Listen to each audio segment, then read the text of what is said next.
This is Victor Conti here for all you elite athletes and others that are looking for a great night's sleep and accelerating healing and tissue repair. ZMA5, sweet dreams.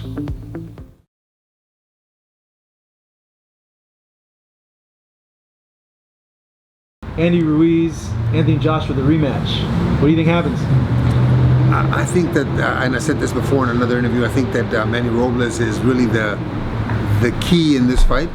If Manny Robles can take control of Andy Ruiz and take control of the training regimen, the days that they train, I think that Andy has a good chance. But I see the roles reversed.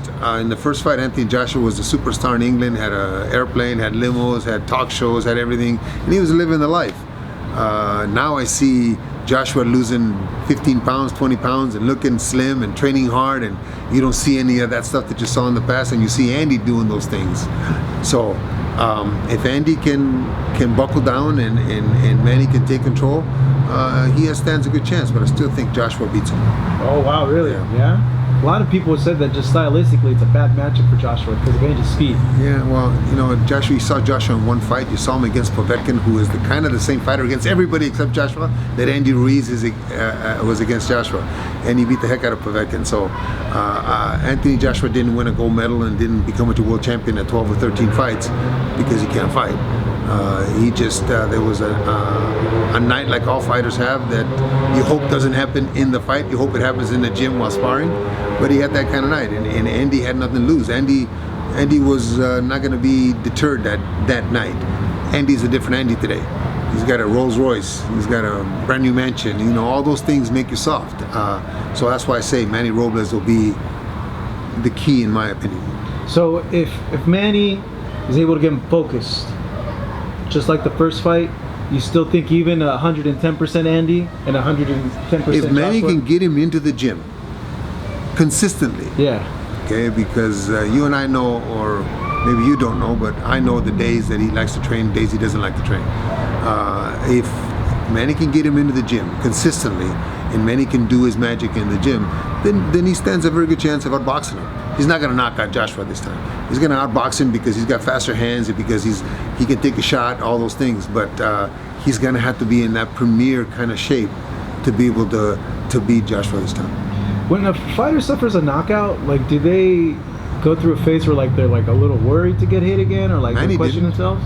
But Manny's different. No. You rarely see guys get knocked out face first and come back. Linares got knocked out like that too. There's a lot the of only two people that I've ever seen that were successful, from what I remember, off the top of my head, is Manny and Durant. Those are the only two really that I could come off the top of my head.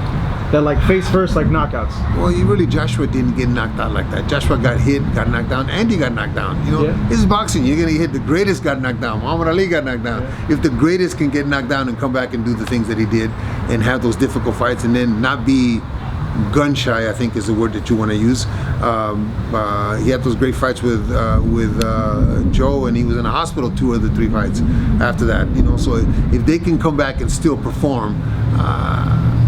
I think that Joshua will too. He didn't get knocked out like a devastating knockout like that. So you didn't get to see the Fury fight? No. Man, I wanted to ask you because a lot of people felt he looked bad in the fight. Well, no, I heard he looked bad. Yeah. Yeah, I heard. I'm thinking it might. Well, I have a thing. Okay, it's either Wallen, pretty good.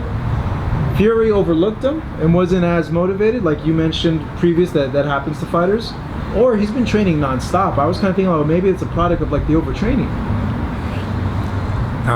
In today's sports world, there is, in my opinion, there is no such thing as overtraining. And I'll tell you, there's such thing as oversparring.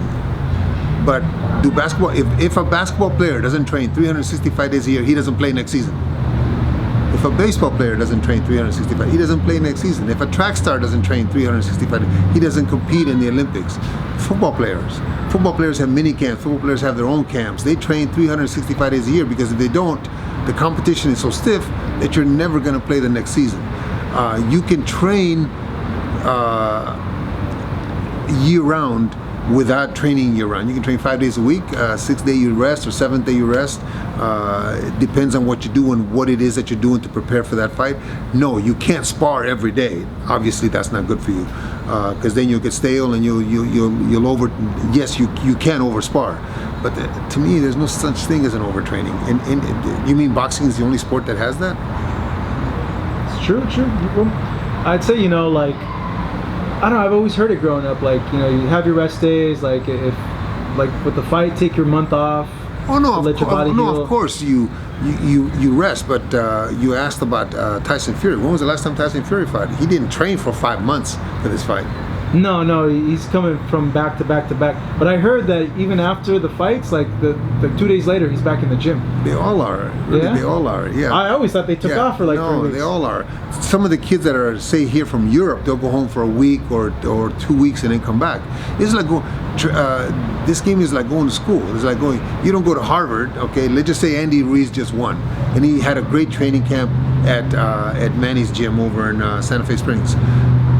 It's like he's going to Harvard, man. He graduated with honors. Now he's got to continue that. You can't all of a sudden pull back, because what you learned along the way to that point, you're going to have to relearn when you come back to the gym. So it's going to take you 2, 3 weeks, 4 weeks to get back to where you're at before. It makes no sense. It's not good for the body. If you remember in the old days, and if you look at some of the records, these guys fought 4 or 5 times a year. Yeah, now they're fighting once a year. Yeah. No, that's not good. It's not good for them. When Mike Tyson was at his best, he was fighting every 5 to 6 weeks. I was gonna say, he fought like 6, 7 times a year, something like that, right? It's crazy. Yeah. We have to not only think about the fight, but think about the finances, think about the future, think about your age. Okay, if Andy Ruiz, 5 weeks after the Dimitrenko fight, or a couple days after the Dimitrenko fight, offered him a fight 5 weeks later against the world champion that could not be beat by anybody. If Andy Ruiz would have done what 3 or 4 other guys done and said, no, I don't have enough time to train, that's not enough money, Andy Ruiz wouldn't be world champion right now. That's true. That's a good point. Because a lot of people, Ortiz said everybody no, on the internet, everybody on the internet said, oh, he's a fool. He can't go back into the fight. He can't go back into training camp. He's going to overtrain. He wouldn't be living in a mansion and driving a Rolls Royce right now. That's true. Okay? That's true. Kovalev probably will make for this fight as much as he's made in the last several fights put together. He's 37 years old, I believe, or something like 36, that. 36 or 37. Okay. Wow, he's my age, so sure. I believe I read somewhere that he had a comment that if he had lost the yard fight, he would have retired. So his mentality is already there about retiring. So now you get this opportunity to fight for this kind of money against, in everybody's mind, a little guy. You'd be foolish not to take it. November the 2nd or October the 2nd, a month later, if they're allotted, you'd be foolish. Like I said, Andy Ruiz wouldn't be world champion right now. When a fighter thinks like that, like, oh, if I lose this fight, I'm gone. You as a trainer, when you see that, like, what goes on through your mind? Do you tell them, like, hey, if you're already thinking about this, let's just stop, or? No, they're being realistic. Yeah? The too many guys don't say that. Too many guys don't think that and continue to fight when they shouldn't be fighting.